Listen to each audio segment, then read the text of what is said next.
If you think carbonara is the only place to use guanciale, think again. This pistachiosa is about to be your new favorite pasta. There are many ways to make a pistachiosa, but we're going to use a pistachio pesto. So let's start with that. To get the most flavor, we want to toast our pistachios, so turn on a pan to medium-high heat.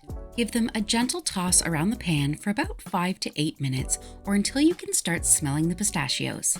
Once they're toasted, remove them from the heat. You can make this pesto in a mortar and pestle, or you can use a blender, but I'm going to use the small bowl of a food processor to make it nice and easy. To the bowl, add 200 grams, around 2 cups or 7 ounces of your toasted pistachios. About 10 or so basil leaves that you've washed.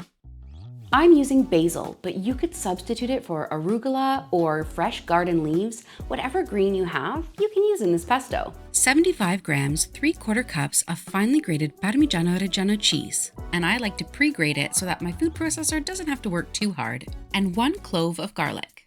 Set your food processor to low speed and then start drizzling in 150 milliliters, 2/3 a cup of olive oil. If you want to cut back on the oil, you can use half oil and half water for this recipe. I like the pesto to be a little bit chunky so that it has some more texture in the pasta, but if you want yours more smooth, just keep blending. Be aware the heat from your food processor might start to cook the pesto. A good tip to avoid this is to add in an ice cube. That keeps everything cool and makes sure your pesto is nice and creamy.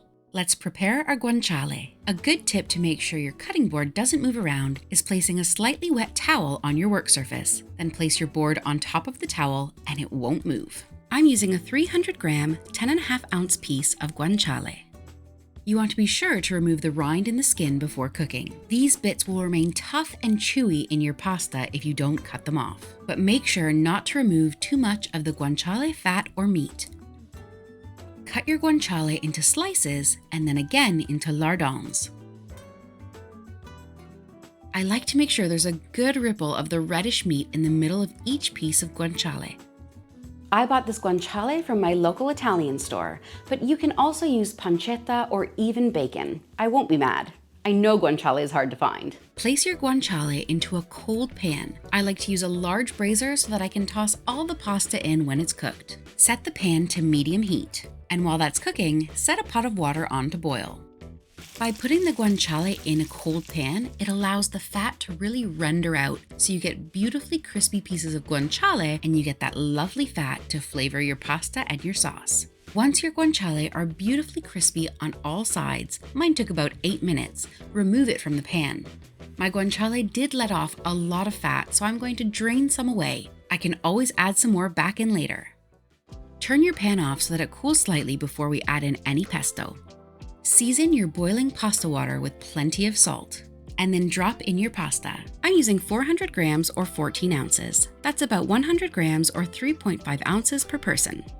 I'm using casarecce as my pasta. Use whatever you like or have on hand, but I love the way the swirls of pasta collect the sauce. Once your pasta is nearly cooked, reserve some of that pasta water. It will help make our sauce extra creamy. Now that the pasta's cooked, add your pesto to your pan. Slowly add in some of that pasta water until it starts to become nice and creamy. You can always add in a little bit more pasta water as you're adding in the pasta to make sure it coats each piece perfectly. You'll sometimes find jars of pistachio cream in the shops. Don't use that for this recipe. It has sugar added in and it won't taste very nice. I like to add in 1 tablespoon, about 15 milliliters of lemon juice. This helps to brighten the dish and keep the pesto nice and green.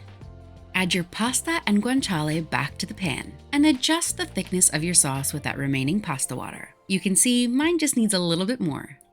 Add as much or as little pasta water as you want, but you want to make sure the sauce really coats all of the pasta and is nice and creamy. Once your sauce is the perfect consistency and all of your beautiful pieces of pasta are evenly coated, it's time to serve.